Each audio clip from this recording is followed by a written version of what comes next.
খুলনায় খান জাহান আলী সেতুর নিচ থেকে সাংবাদিক ওয়াহিদুজ্জামান বুলুর মরদেহ উদ্ধার করা হয়েছে। পুলিশ জানায়, রোববার রাত ৮টার দিকে সেতুর ২ নম্বর পিলারের বেজমেন্ট থেকে বুলুর মরদেহ উদ্ধার করা হয়।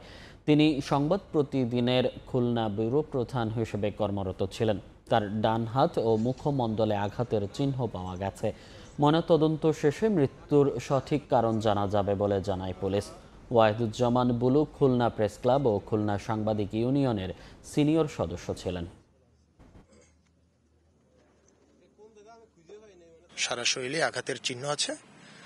তো এ পর্যায়ে এই মুহূর্তে কিভাবে উনার এই মৃত্যু ঘটলো সেটি আমরা নিশ্চিত করে বলতে পারছি না। আমরা যথারীতি এটার ময়নাতদন্ত করব, তারপরে পরবর্তী পদক্ষেপ নিব।